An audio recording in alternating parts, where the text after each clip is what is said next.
Bismillahirrahmanirrahim.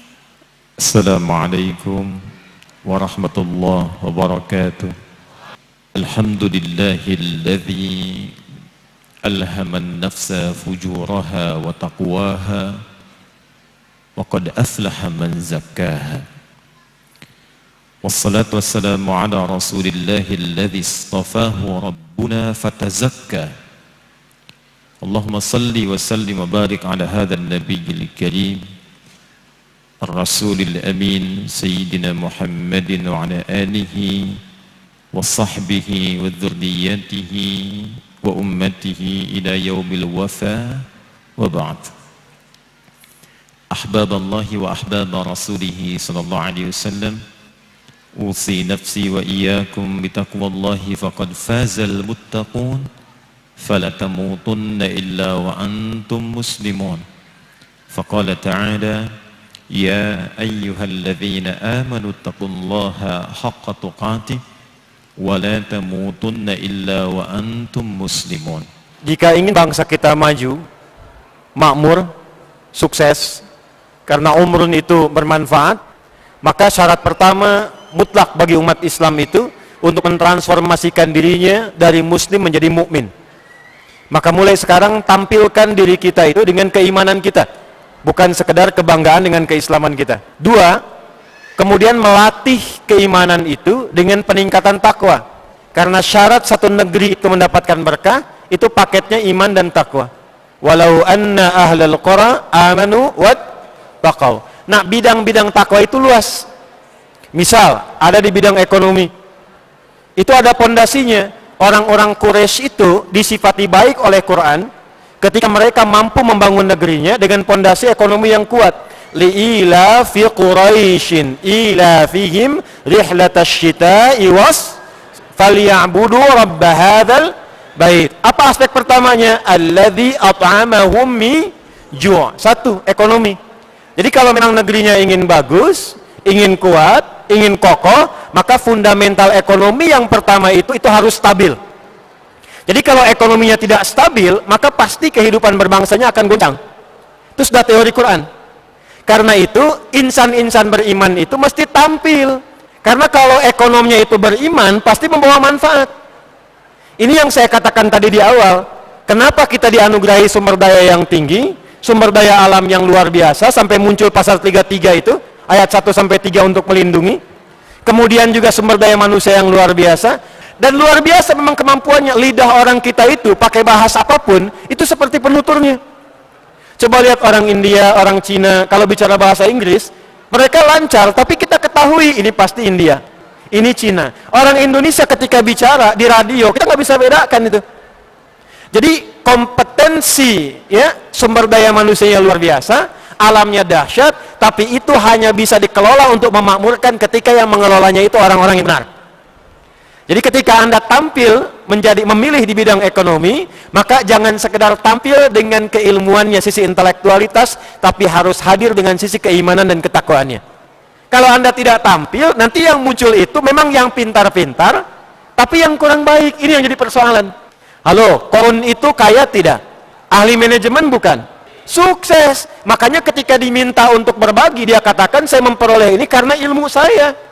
Dia pintar, cuman kepintarannya tidak membangun manfaat untuk kehidupan dalam negerinya. Sehingga apa yang terjadi? Alih-alih dia menjadikan harta sebagai support pada kebangsaan, maka dia memilih menjadi pengusaha gelap yang menyupport kekuasaan. Maka disitulah ada partner antara Korun dengan Firaun. Yang kedua, wa amanahum min khauf. Nanti ada supporting takwa itu kepada aspek-aspek keamanan, kehukum, keamanan, ketentraman. Maka mungkin boleh jadi di antara Anda ada yang mengambil aspek ini. Ada yang kuliah di hukum, ada yang kuliah di bidang pertahanan, ada yang masuk akbil misalnya, jadi tentara, jadi polisi. Yang diperlukan sekarang aspek-aspek pertahanan ini mesti ada support keimanan. Ada nilai ketakwaan di dalamnya. Karena itulah ketika seseorang menjadi pejabatkah, menjadi pemangku kepentingan ekonomi kah? Coba silahkan lihat ya. Saya selalu menganalisis setiap keputusan-keputusan bahkan ke level menteri. Itu selalu suratnya yang keluar, pertama kali yang keluar bukan poin-poin keputusannya, tapi kalimatnya dengan rahmat Tuhan yang Maha Esa. pondasi iman itu memang sangat penting. Dan Anda yang belajar, kalau buka undang-undang Sisdiknas, buka undang-undang nomor 20 tahun 2003 tentang Sisdiknas. Di pasal menimbang, poin B, Undang-Undang Dasar 1945 mengamanatkan pada pemerintah untuk menyelenggarakan dan mengusahakan satu sistem pendidikan nasional yang meningkatkan keimanan dan ketakwaan kepada Tuhan Yang Maha Esa serta akhlak mulia yang diatur oleh undang-undang. Jadi ternyata sistem pendidikan kita itu bukan hanya mencetak orang-orang yang pintar, itu yang membedakan dengan Barat. Kalau Anda buka kamus Oxford untuk standar pendidikan di Barat, itu ukurannya kepintaran. Makanya standar di sana Anda pintar, Anda jadi ilmuwan, itu sukses. Tapi di sini tidak. Anda itu dianggap menjadi pintar dan baik itu bukan karena unggul intelektual saja, tapi ketika keimanan, ketakwaan, dan akhlak mulia itu tampil. Jadi bukan sekedar kader-kader yang unggul dari nilai intelektual, tapi ada nilai keimanan dan ketakwaan. Ini amanat undang-undang loh. Dan itu transformasi dari Quran kepada nilai-nilai kebangsaan. Yang ketiga, yang terakhir, pondasi bangsa kalau ingin maju, ingin kuat, selain di bidang ekonomi, bidang pertahanan, keamanan, politik, dan hukum, yang paling penting untuk kita garis bawahi adalah bidang pendidikan. Maka saya tutup dengan satu ayat saja. Kalau kita praktekkan ayat ini, maka semua orang yang belajar, statusnya naik status dari tullabil ilmi, hanya pembelajar saja, naik tingkat langsung oleh Al-Quran, namanya dirubah dengan nama mujahid fisabilillah. Jadi kalau meninggal, itu statusnya syahid. Cuma syahidnya syahid akhirat. Tapi nilainya kata para ulama tafsir sama dengan yang berjihad di medan perang. Maka turunlah Quran surah ke-9 At-Taubah di ayat 122. Saya bacakan ayatnya dan sekali lagi dibuka dengan kalimat iman.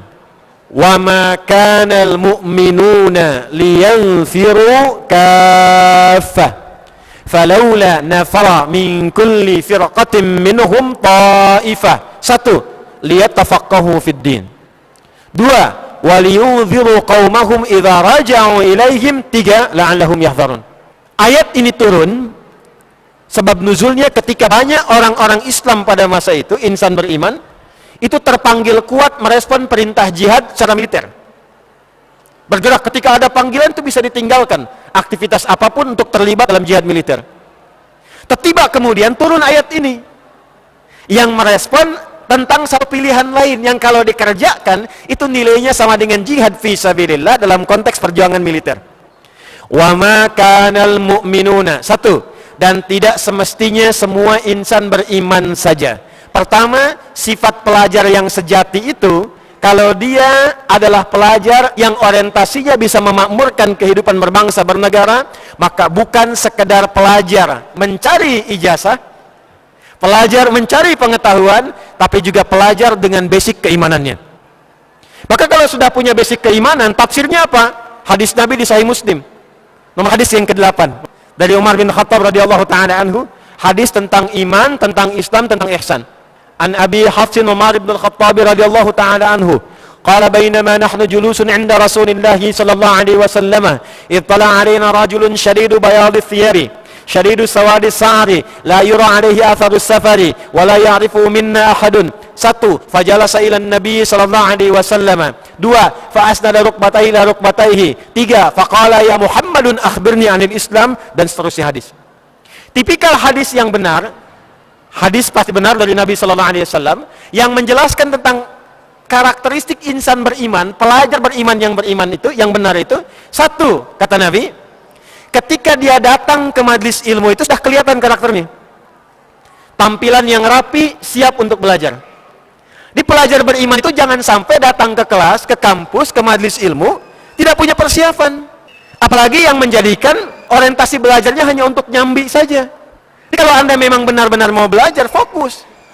Anda uraikan, Anda mau jadi apa? Turunkan menjadi kurikulum. Saya ingin ke depan menjadi seorang misalnya insinyur. Maka apa pelajaran-pelajaran yang mengantarkan saya menjadi insinyur itu? Maka support dengan nilai-nilai keimanan supaya kreasi yang diwujudkan dengan nilai keinsinyuran itu pada manfaatnya. Quran menyebut karakteristik yang pertama ini dengan 3 kelompok. Akan terdapat 3 kualifikasi. Falaula nafar, 1 nafar. Min kulli firqah, 2 firqah. Ketiga, ta'ifah, ini yang terpilihnya. Jadi kalau nafar itu bilangan banyak, yang seperti sekarang mungkin ada 500.000 orang. Kalau setengahnya turun menjadi firqah, setengahnya lagi itu menjadi taifah.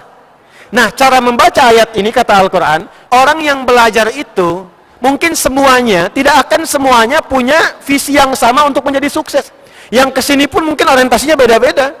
Ada yang kedua ingin tahu, yang penting dapat info, selesai. Ada yang ketiga, ini yang mahal, namanya taifah. Taifah ini golongan sedikit.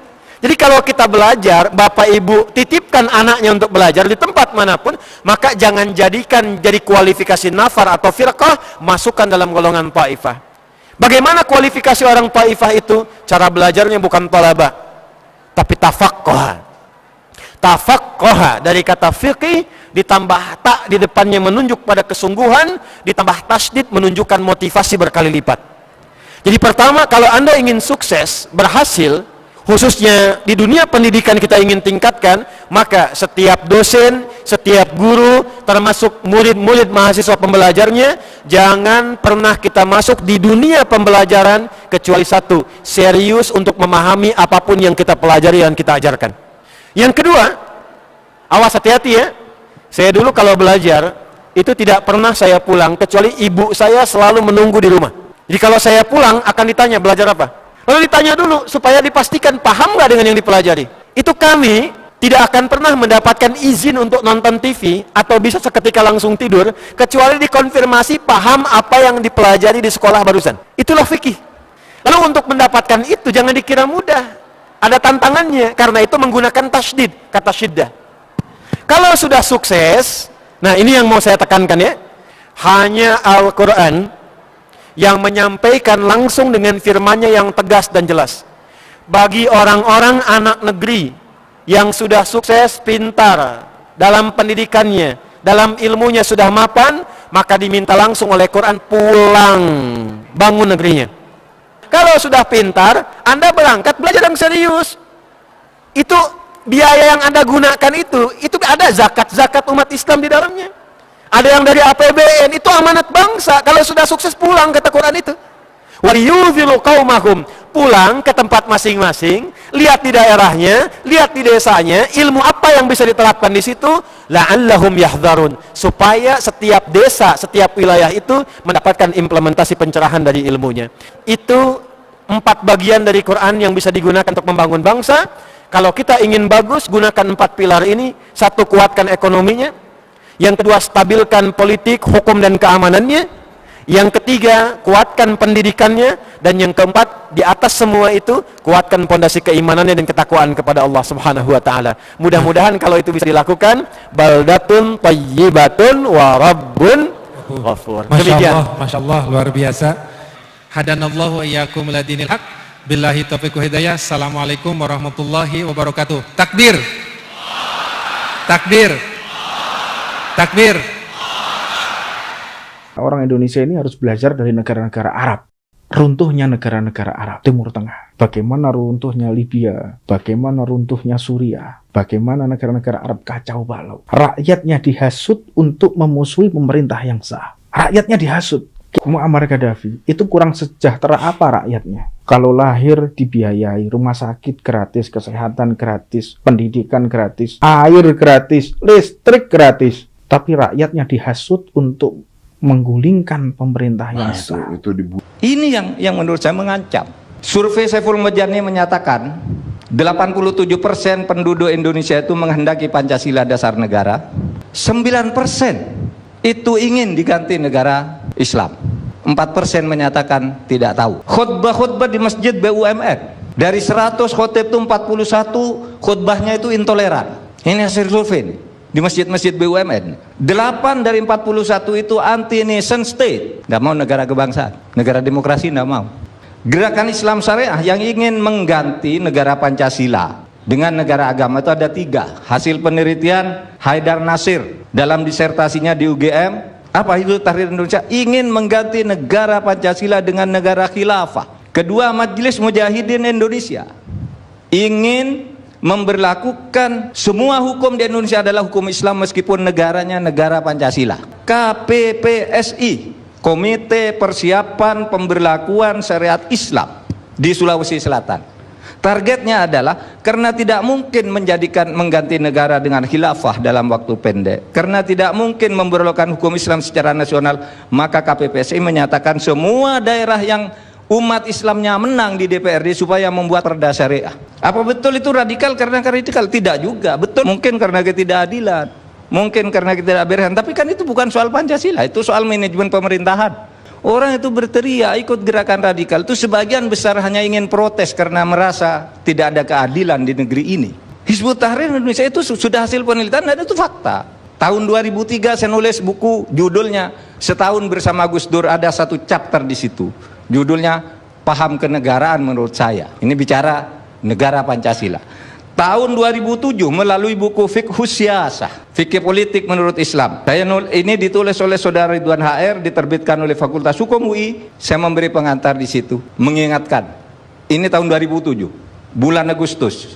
Mengingatkan saya, ada gerakan Hizbut Tahrir ingin mengganti negara Indonesia. Ini fakta, mereka tidak pernah bantah. Karen mohon undur diri. Subhanakallahumma wa bihamdika asyhadu an la ilaha anta astaghfiruka wa atubu ilaik. Billahi taufiq wal hidayah. Wassalamualaikum warahmatullahi wabarakatuh. Waalaikumsalam warahmatullahi wabarakatuh. Terima kasih. Wassalamualaikum warahmatullahi wabarakatuh.